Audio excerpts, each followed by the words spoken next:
¿Qué tal? Muy buenas tardes. Estamos nuevamente desde la Red Mexicana de Universidades Promotoras de la Salud. Este mes nos acompaña la Universidad Anfitriona, Universidad de las Californias Internacional, a quien agradezco mucho el que nos haya brindado las oportunidades para obtener información y además nos haya puesto en contacto con la maestra Jessica Miranda Suárez para poder hablar hoy de precisamente un tema que creo que a todos nos interesa porque en algún momento lo hemos vivido o lo hemos sentido y además, ¿no? Que pareciera que ahora todos hablamos y qué bueno que todos hablemos del bienestar psicológico y entender, ¿no? Entender que el bienestar psicológico es fundamental para nuestra vida cotidiana, pero que a veces hay situaciones en las que pudiera haber algún trastorno, en el que pudiera haber alguna situación que nos limita a comprender qué es lo que está pasando.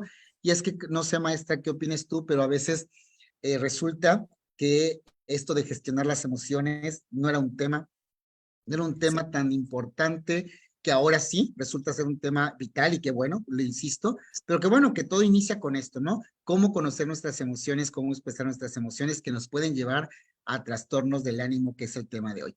Maestra, bienvenida, muchas gracias. Muchas gracias.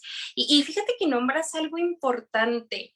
Creo que todos en algún punto hemos escuchado sobre depresión o hemos conocido alguna experiencia depresiva de alguien cercano, pero justo después de lo que nos tocó atravesar en la pandemia, esto empezó a ser más cotidiano. Y buscaba cifras, ¿no? Porque ya se habla de las experiencias depresivas, de la depresión clínica, como una alerta para los sistemas de salud. Y estaba viendo que son 280 millones de personas en el mundo que padecen depresión o que tienen síntomas depresivos, porque muchas de estas veces la atención va a ser ambulatoria, es decir, se va a atender a la persona en una situación de crisis, en un sistema de salud, pero no se le va a dar el seguimiento. Eso no quiere decir que la persona no esté atravesando un trastorno depresivo o alguna de sus variantes. Entonces sí es muy importante ponerle el acento a esta, pues esta situación que ya es global y que después de la pandemia no ha parado, al contrario, la estamos volteando a ver más.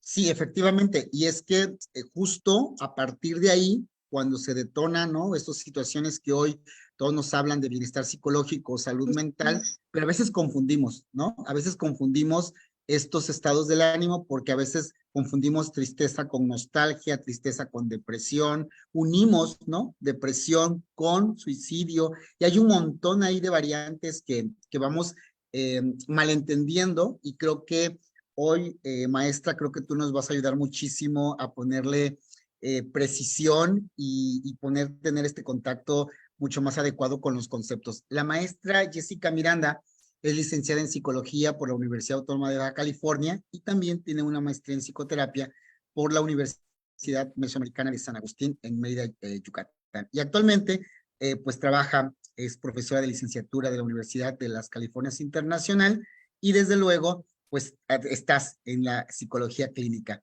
Uh -huh. Muchísimas gracias por estar con nosotros y nuevamente pues empezamos, ¿no? Empezamos a partir de estos datos que nos acabas de dar, que sí, desde luego, ¿no? Estos datos terminan siendo un detonante para voltear a ver el tema y es aquí donde pues, bueno, ilústranos. ¿Qué es esto de los estados del ánimo y por qué son importantes en la vida de las personas? Fíjate, voy a empezar como con esto que nombrabas de empezar a diferenciar tristeza, un episodio depresivo, un trastorno depresivo. Pues la tristeza va a entrar como una de las emociones que vamos a transitar y que las vamos a experimentar, al menos de las básicas, ¿no?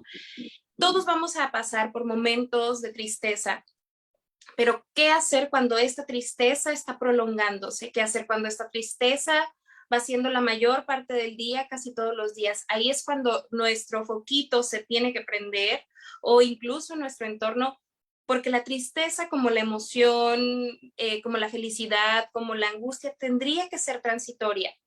De lo contrario, ya nos hace a todo el entorno, ya nosotros como profesionales de la salud, empezar a cuestionar qué está pasando. Entonces, la tristeza transitoria. De ahí vendría en grado de escala ya la depresión. Pensar la depresión o hablar de experiencias depresivas es ver, por ejemplo, una persona que está la mayor parte del día o casi todos los días con esta situación experiencial. estoy deprimida, no tengo interés, empieza a haber ciertas modificaciones en mi conducta que mi entorno empieza a notar como diferentes o extrañas en mí. La diferencia, ¿no?, particular cuando esta tristeza se hace un episodio o una experiencia depresiva es la duración, ¿no? Un día estar triste, bueno, puedo revisar mi entorno, 2 días, 3 días, 4 días, 5 días, 6 días, eso ya empieza, ¿no?, a alertarnos. El episodio depresivo va a durar aproximadamente 2 semanas y en teoría tendría que irse regulando.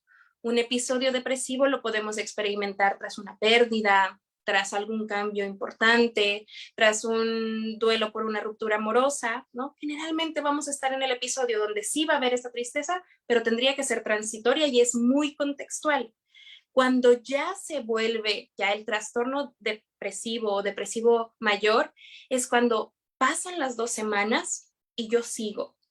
Y todo mi entorno o yo empiezo a buscar estrategias o herramientas y me son insuficientes.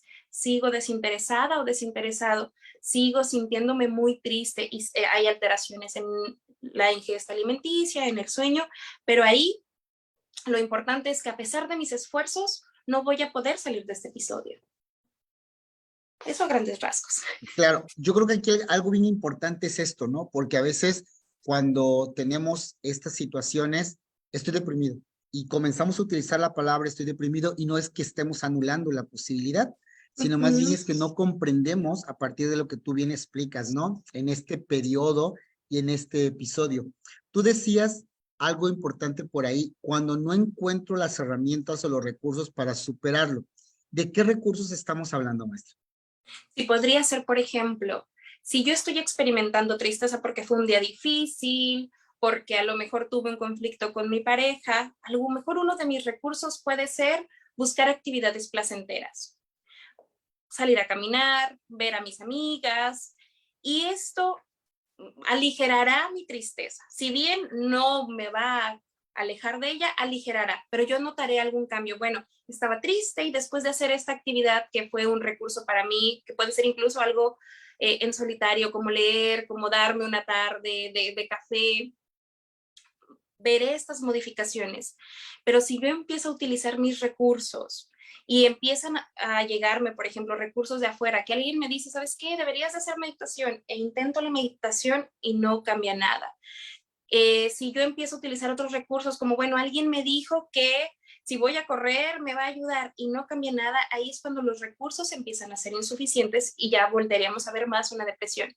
Pero en primera instancia sería revisar aquellas cosas que sabemos que nos generan cierta paz, cierto placer, cierto confort y que nos van a ayudar a nivelar esa tristeza. Cuando esto es insuficiente es cuando ya empezamos a pensar más en una cuestión clínica. Y claro, y el tiempo. Claro, y maestra, por favor, aquí hay algo vital, ¿no? A veces no sé de qué viene mi tristeza, no sé de dónde viene, cómo ir a buscar, cómo ir a buscar, porque a veces es insuficiente, ¿no? A veces la realidad que tenemos inmediata no es lo que está detonando, ¿no? Entonces es tiempo atrás, hay sucesos que a veces no recordamos o que no identificamos. Platícanos un poco de esto. Oye, es que, fíjate que esta pregunta es muy interesante y creo que hablaré de las preguntas también que me dan mis alumnas y mis alumnos en la carrera, porque justamente una característica de la depresión versus la tristeza es que la depresión empieza a ser una visión de túnel y yo empiezo a dejar de poder contemplar más panorama y eso a veces va con esta experiencia de hacer introspección. ¿Cómo darnos cuenta de dónde viene la tristeza? Pues el primer recurso va a ser esta capacidad de introspección, a ver qué me va pasando, desde cuándo me siento así, cuándo empezó a crecer esta sensación de tristeza. Si yo no llego a rastrear, ¿no? ¿Qué va pasando? Podemos empezar a ver que a lo mejor hay algo que yo todavía no alcance a ver y es ahí donde entramos los profesionales de la salud que con ciertas preguntas que a lo mejor nosotros todavía no tenemos la experiencia de hacernos, empezaremos a rastrear. Por ejemplo, hay personas que con la pandemia empezaron a experimentar mucha tristeza, ¿no? Y empezar a estirar esta tristeza hasta un episodio depresivo. En la exploración clínica, a veces nombrar cosas muy existenciales como, oye, ¿cómo te está yendo con el aislamiento? ¿Cómo te está yendo con la soledad? Hay personas que dicen, ay, nunca me había hecho esa pregunta, pero tienes razón. Últimamente me he sentido más sola, últimamente me ha costado más trabajo. Entonces, la técnica fundamental sería cuestionarnos, pero a veces por la depresión o por todavía nuestra incapacidad de hacernos ciertas preguntas, no damos con ese detonador. Ahí es donde los profesionales de la salud, con una mirada externa, podemos empezar a explorar y empezar a detectar de dónde viene.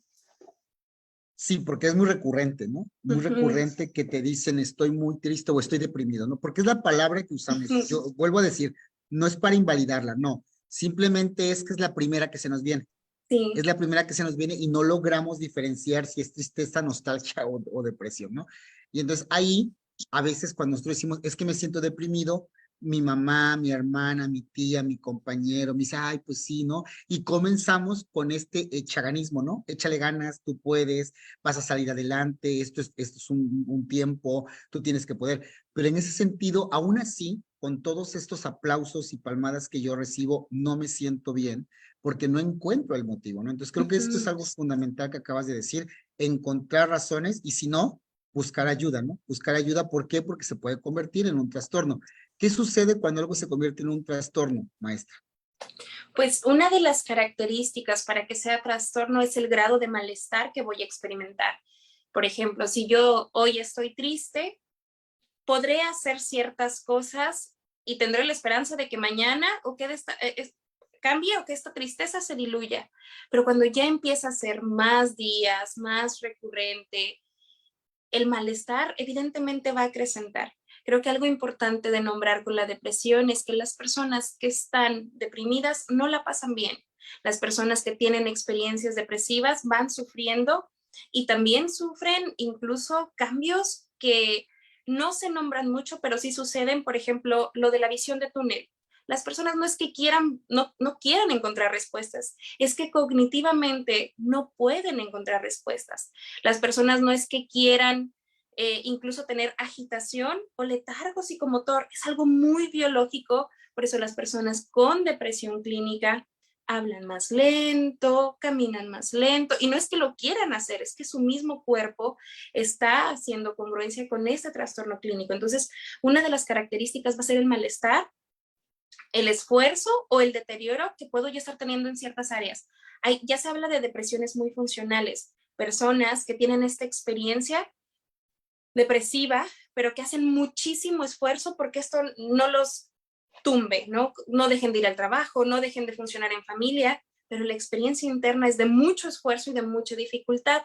Y también se está hablando de depresiones como muy funcionales, donde incluso los síntomas se aminoran y estamos hablando de grados de esfuerzo mucho mayor, pero la experiencia de malestar, de esfuerzo, de soledad, de confusión están ahí, aunque no sean tan evidentes como la depresión que clínicamente conocemos. O sea que también ha de haber mucho, bueno, más bien hay muchísimo estigma, ¿no? Para decir estoy deprimido y no soy funcional. Entonces, en este esfuerzo que tú dices, muchas personas seguramente hemos padecido o hemos vivido estas circunstancias, y por no decir que lo estamos, porque ¿cómo va a ser posible que yo esté, no? ¿Cómo Sí, es claro. posible que yo no pueda con esto? Porque además esta parte, ¿no? ¿Cómo es posible que yo no pueda con esto? Y entonces me niego a una posibilidad de aceptar que estoy pasando por un cuadro de esta naturaleza y no busco ayuda y va a empeorar mi salud, mi bienestar. ¿Hasta aquí vamos? Sí, sí, sí, sí. E incluso fíjate, nombras algo muy importante que es los tiempos de afuera, los tiempos de la sociedad, de los trabajos, no son los mismos tiempos internos. Y algo que a mí me ha tocado ver como terapeuta es los duelos de separaciones, de divorcios, de rupturas, son duelos que se viven a ratos y bien internamente, porque incluso cuántos trabajos conocemos que te dan ciertos días tras un divorcio, que es bien necesario este tiempo de reorganizar, pero al final yo solamente tengo que notificar a mi trabajo, estoy pasando por un proceso difícil, si me dan la confianza suficiente, estoy pasando por un divorcio, pero yo tengo que llegar a trabajar y yo tengo un poco que pausar o anestesiar o ¿no? Buscar estrategias para yo seguir funcionando aunque esté experimentando un episodio depresivo. Porque más que una situación de tristeza, creo que con los duelos, si hablamos de episodios depresivos.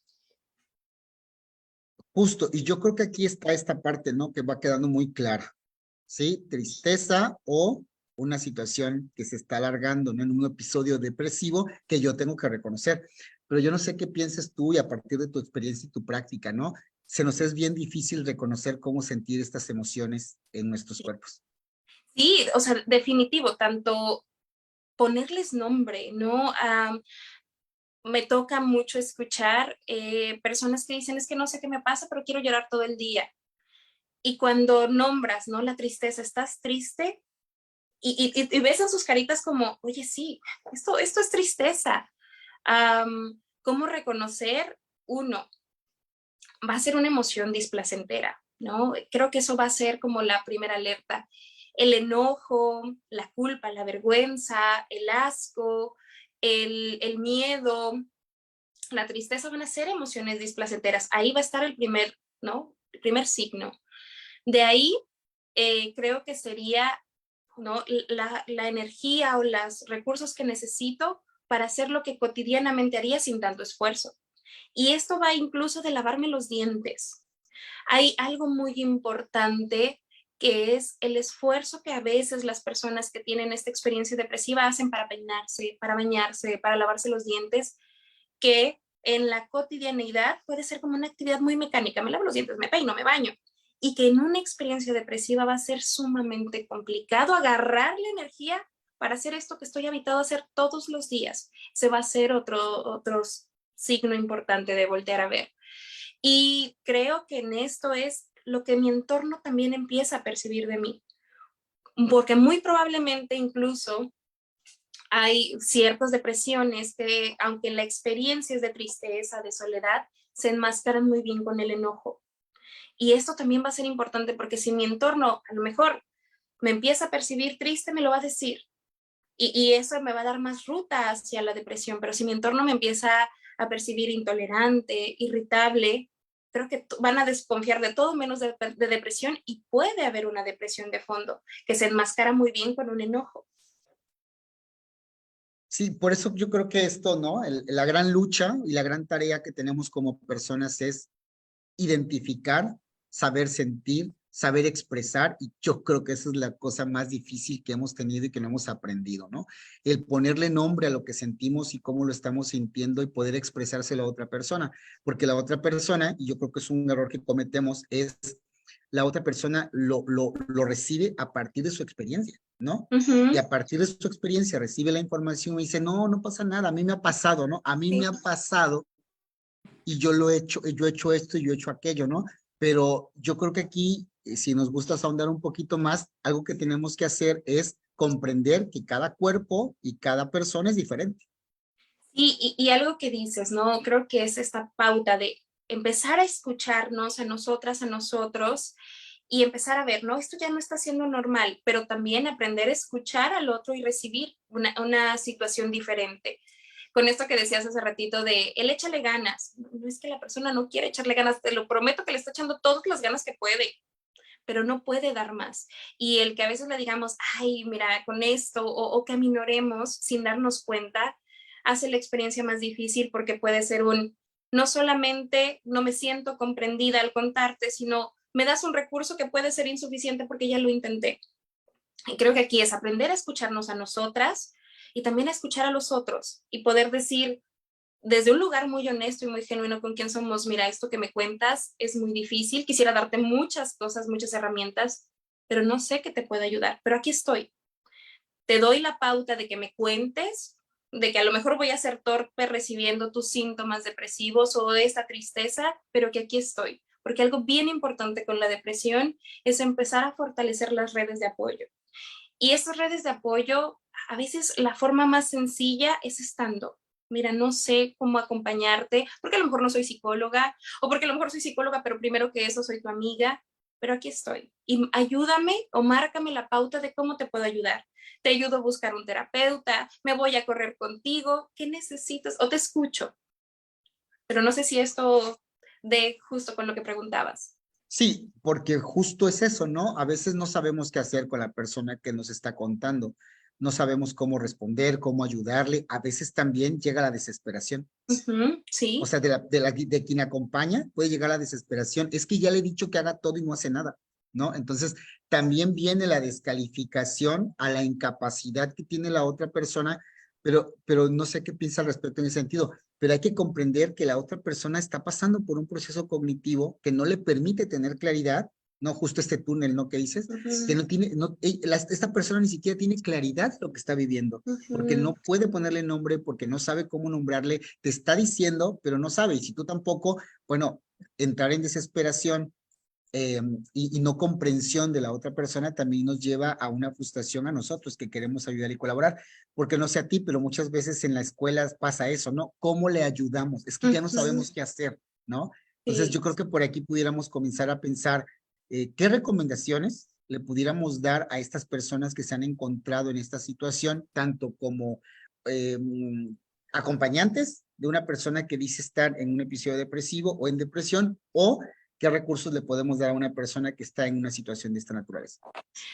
Lo primero sería, creo que es escucharnos, ¿no? Escuchar lo que empieza a ser anormal en nosotras mismas o nosotros mismos. Empezar a identificar, ok, y a nombrar, estoy triste, pero recordar que la tristeza es transitoria y empezar a llamar depresión cuando esto empieza a ser mucho más prolongado de lo que tendría que ser. Creo que desde ahí también ayudar a ponerle nombre nos va a ayudar a saber cómo actuar entre diferentes circunstancias. Algo que sería empezar a rastrear desde cuándo me siento así, porque una de las primeras preguntas que nosotros hacemos como terapeutas es ¿hace cuánto tiempo? ¿Desde cuándo estás así? Y a veces esto nos va a dar marco de referencia de decir, híjole, si me detengo a pensar desde febrero, y para mí ya sería la súper alerta, desde febrero estás así, o sea, ya estamos hablando de que estamos en septiembre, y al menos tienes 6 meses con esta experiencia que supongo que ha sido dificilísima. También revisar qué recursos nos han ayudado y qué recursos no, porque no todo nos va a servir a todos. Hay personas que hablan muy bien de la actividad física en experiencias depresivas y hay personas que dicen, la verdad es que ni me siento bien, ni me siento mal, pues sí me sirve caminar, pero pues yo no quería caminar. Entonces, empezar a ver qué recursos sí, porque esto nos van a poder ayudar, tanto si vamos a terapia como si no vamos, para saber qué hacer. Escuchar música, salir a la playa, caminar, ver a una amiga o decir, no, eso la verdad es que lo intento y nada cambia. También reconocer si necesito ayuda, si esto está siendo mucho para cargar yo sola. En terapia, mucho de lo que se hace también es tener el sostén de una relación de apoyo, de una relación de ayuda y poder decir, esto está haciendo mucho, necesito que un profesional fuera de mi entorno me escuche sin darme palmadas o me escuche sin darme herramientas que ahorita no me están sirviendo y que desde otra óptica abordemos esta situación y que también este profesional de la salud sea los ojos lo suficientemente informados para determinar si esta experiencia depresiva requiere también atención psicofarmacológica, porque a veces ni todos los recursos van a ser suficientes cuando es una situación muy de la química. ¿Qué pasa, por ejemplo, si soy una mujer que tiene problemas de tiroides? Muy probablemente va a ser una experiencia depresiva muy orgánica, porque la tiroides o los problemas de hipotiroidismo son comórbidos con las experiencias depresivas. Entonces, si yo rastreo y digo, no, pues todo está bien, estoy con mi pareja, tengo mis hijos, mi familia, mi trabajo, pero yo me siento triste. Y revisamos el historial clínico y hay una situación orgánica, ¿no?, que bota. Y eso, el profesional de la salud estará dotado para decir, a mí me llama la atención esto. También qué pasa si esta situación puede ser ajustada con incluso media pastilla, ¿no? Que un profesional de la salud me hable y me haga como toda la información que tengo que saber yo de la psicofarmacología para decidir si entrarle o no. Y que también desde ese lugar mi terapeuta, mi psicóloga me pueda decir, o mi psicólogo, ¿sabes qué? Creo que sí le podemos entrar con solo psicoterapia, o me parece que esto es tan grande que necesitamos ambas partes. Eso por la parte de la persona que padece esta experiencia depresiva, la mayor parte del día, casi todos los días. a partir de 2 semanas. Y para los acompañantes de este proceso, creo que lo que les daría es una empapada de empatía, ¿no? Como ponerme lo más empática o empático posible y entender que la otra persona está sufriendo de alguna forma y que mucho de lo que yo puedo hacer es acompañarla y escucharla. Y que a partir de estos recursos, la otra persona se permitirá pedirme más o pedirme menos. Y que puedo yo hacer desde mi trinchera como la mejor intención, mira, a mí me ha funcionado, si quieres lo ponemos en práctica, pero entiendo que a lo mejor no te sirve.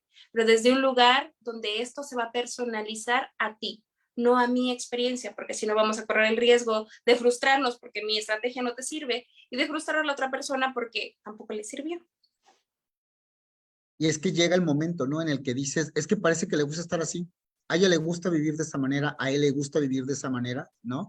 Porque yo escucho a veces que dicen, no, es que ahí encuentra todo. Y si se mantiene en ese estado, encuentra todo. Pero bueno, al final del día sufre la persona, ¿no? Sí, Este claro. cuerpo, esta persona está sufriendo y batallando con un cierto nivel de vivencia personal que a veces no podemos vivir desde desde el otro cuerpo, ¿no? Porque nosotros no estamos viviendo eso. Es complejo, definitivamente, ¿no? Y yo creo que algo importante que tú mencionas, ¿va? Aquí yo estoy pasando por un proceso de duelo, tengo claro, pero este proceso de duelo puede estar acompañado de episodios del pasado que me recuerdan otras cosas y entonces se engarza todo, ¿no? Se engancha todo. Me llega una crisis emocional, una situación de duelo o ruptura o trabajo, lo que sea, y pues en cascada se viene todo lo demás, ¿no? Y entonces Sí. aquí yo creo que, no sé si nos pudieras hablar de la importancia de ir, ¿no? No sé cómo llamarle, de teniendo esta higiene, ¿va? De que si vivo un episodio o una situación, tengo que trabajarla para que no se me vayan acumulando, porque al final del día este cúmulo de sucesos, pues me traen a situaciones cada vez más graves. Sí, y ahí también creo que el riesgo es que se cruce una depresión con un ataque de pánico o una crisis de llanto y haga esta experiencia desbordante. Sí, vuelvo a esto de irnos escuchando y también de ser muy amorosas o amorosos con nuestros procesos. Y con amorosa o amoroso me refiero a poder escucharme y también revisar qué voy necesitando. Por ejemplo, en una experiencia de duelo, entender que me toca estar triste porque hay una pérdida. Y no solo por muerte, hablo de duelo de cambio de trabajo, de cambio de ciudad, hablo de un duelo ante una ruptura de amistad, que tampoco esas se hablan mucho, pero también requieren un ajuste interno. Saber qué necesito, necesito llorarle, necesito hablarlo, necesito escribir, necesito de enojarme con esta situación y no ir taponeando, ¿no? O no ir mandando al fondo del cajón y a ver si un día se arregla solo. Las cuestiones emocionales requieren cierto grado de atención para que no se acumulen. Yo creo que todas las psicólogas y psicólogos en algún punto nos toca ver cómo un montón de cosas se acumularon y uno ya no sabe por dónde trabajar porque hay una situación del pasado muy dolorosa que no se atendió. Hay 3 situaciones en este momento pasando y luego aparte el efecto que causó que esto tronara en alguna situación donde no tenía que tronar. Entonces creo que aquí es haciendo mucha conciencia y permitiéndonos elaborar los duelos, las pérdidas, los enojos en el momento que toca hacer. Porque de verdad yo algo que he visto es que lo que se manda al fondo del cajón siempre aparece, siempre. Y a veces, como olla de presión, a veces necesitamos la gota que derrama el vaso para que salga todo. Y empezamos a hablar ya de experiencias muy complejas. Por ejemplo, ¿qué pasa si yo no he atendido algunas situaciones difíciles o dolorosas de mi vida? Y cuando truena, yo me siento crónicamente sola o me siento súper abandonada, pero empezamos a rastrear y hay muchas experiencias del pasado que se fueron sumando. Entonces creo que aquí es tomar mucha conciencia de que lo que me va sucediendo requiere cierto grado de atención, requiere cierto grado de trabajo, de focalización. Y con trabajo y focalización a veces es darle la expresión o el tiempo a la expresión emocional. ¿Sabes qué? Estoy en un duelo y me toca estar triste, pero necesito cierto tiempo de estar un poco resguardada, de llorar, de escribir, necesito, ¿sabes qué? No, en este momento que estoy triste, necesito estar acompañada porque me ayuda. Y ni modo, voy a hablar como 200,000 veces de la misma cosa, pero esto me sirve. Y no decir, ay, no, no pasa nada, y vámonos al fondo del cajón cuando sí pasa. Claro, yo creo que en ese sentido creo que está muy preciso, ¿no? Tenemos que reconocer que somos seres humanos y estamos envueltos en una vulnerabilidad constante, ¿no? Que no podemos, no somos robots, no somos superhéroes, somos humanos. Y como humanos Sí. vamos a pasar múltiples crisis. Bueno, creo que nos ha ampliado, creo que nos quedan claros los conceptos, nos has dado recursos a lo largo de la charla. El tiempo se va súper rápido, entonces aquí ya llegamos al final, pero creo que me gustaría cerrar con esto. Sí tenemos crisis, sí tenemos episodios de depresión, sí puede haber un trastorno depresivo mayor o fuerte que implique la atención, pero quiero cerrar con esto, ¿no? ¿Qué recomendaciones y qué debemos tener cuidado cuando nosotros decidimos atendernos con alguien? ¿Con quién ir y por qué ir con esas personas? O Fíjate, profesionales, perdón. sí, sí, sí, y voy a hacer también aquí un vínculo, aprovechando que esta es la red de escuelas, para que también confíen en las y los estudiantes que se están formando como un eje para tomar perspectiva. ¿Qué hacer? Buscar a profesionales de la salud cuando yo empiezo a tener dudas y esto me está sobrepasando. Y hablamos de que me está sobrepasando cuando no lo quiero vivir sola, cuando quiero un punto de vista e incluso necesito tener un panorama para ver si esto está siendo tan grande o tan chico, porque a veces también tendemos a minorar, pero ¿qué pasa cuando presiento que estoy aminorando mis síntomas? A lo mejor necesitamos la mirada externa que nos dice, ¿sabes qué? Esto sí es grave, o ¿sabes qué? Esto no. Y algo que les puedo recomendar, o sea, como en profesionales de la salud, creo que hay escuelas que capacitan muy bien a las estudiantes y los estudiantes de psicología para dar esta serie de información y contención psicológica. Creo que se puede ser un buen abordaje. Y también la ventaja de las escuelas que dan asesorías psicológicas a la comunidad es que vinculan con profesionales de la salud que pueden ser tanto psicólogos y terapeutas como también psiquiatras, que incluso algunos harán modificaciones al costo. Entonces, confíen en estas instituciones, en asociaciones civiles, busquen. Yo fomento mucho a que las estudiantes y los estudiantes psicoeduquen a las personas a que busquen profesionales que estén acreditados. No todos los terapeutas son psicólogos. Entonces, también esto va a ser importante porque, y no es que sean malos, hay muy buenos terapeutas que no son psicólogos, pero en esto, en las depresiones sí se requiere la especialidad clínica. Y esto lo da la psicología, esto lo da la medicina y la psiquiatría. Entonces, busquen psicólogas y psicólogos que estén formados justo en rastrear síntomas depresivos.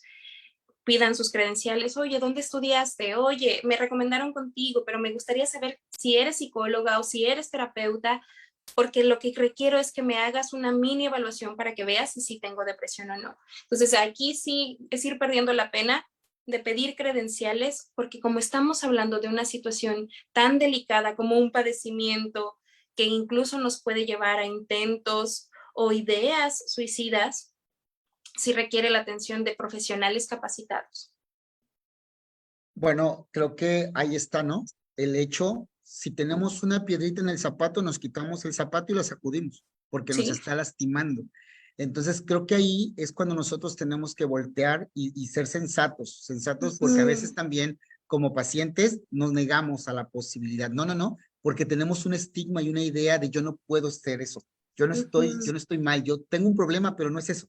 Entonces, también creo que tú dices algo muy claro, no minimizar lo que estamos sintiendo y lo que estamos viviendo, porque en la medida que minimizamos, es en la medida que perdemos la oportunidad de una atención adecuada y pertinente. Y creo que es Sí, ahí donde ha sucedido muchas cosas, ¿no? sí, La persona deja avanzar porque lo minimizó, no le dio la importancia a su estado de bienestar psicológico y creo que es algo que debemos buscar. Agradecemos mucho el hecho de estas recomendaciones finales que nos haces, ¿no? De ir con especialistas y algo que haces mucho mención, ¿no? Creo que todas las escuelas estamos buscando eso. Que el estudiante voltee a ver que tenemos escenarios, que tenemos estos recursos, que tenemos gente especializada como tú en las universidades trabajando estos temas y que la mejor alternativa que tenemos es eso, buscar ayuda, colaboración, porque siempre, ¿no? En este momento o en otro necesitamos que alguien colabore con nosotros para estar bien. Y bueno, si estoy bien yo, estamos bien todos, ¿no? Y en ese Sí. sumar nos vamos colaborando. No sé, maestra, ¿algo más que quieras para cerrar? Pues lo único es reiterar esto, que confíen en los profesionales de la salud, que podemos buscar nuevas estrategias, sí requiere pues un grado importante de honestidad, como bien nombrabas, ¿no? Pero creo que lo más importante es sernos honestas a nosotros mismos, para poder atender aquello que nos está doliendo. Como tú bien decías, esto es como una piedrita en el zapato, no tengo por qué aguantármela, no tengo por qué dejarla ahí, me tengo que detener a ver qué pasó, ¿no? Me la quito, cambio de zapatos, veo qué estrategias tengo, pero lo atiendo. Sea desde lo más chiquito como una piedra en el zapato, o si trajéramos la señora Roca en el zapato. Claro, yo creo que ahí está muy importante, ¿no? Voltear a vernos. Y creo que eso es algo muy, muy importante. Voltear a vernos y ser empáticos con nosotros y las otras. Las vivencias personales son diferentes, los sentires también. Cada persona lo va a vivir de manera diferente, pero al final del día, acompañarnos es algo que podemos hacer al interior de las universidades, las instituciones y las organizaciones. Maestra Jessica Miranda, muchísimas gracias. Gracias al maestro Luis Morales de UDCI también por hacernos este vínculo de poder compartir un poco. Sé que el tiempo es muy corto, pero al final dejamos ahí elementos que pueden permitir abrir, seguir hablando del tema. También están las infografías que nos hizo favor la Universidad UDC, Universidad de las Californias Internacional, de proporcionar la información para informarnos más y seguir repensando nuestros estados del ánimo. Maestra, gracias. Alan, muchísimas gracias. Gracias. Y estamos en contacto.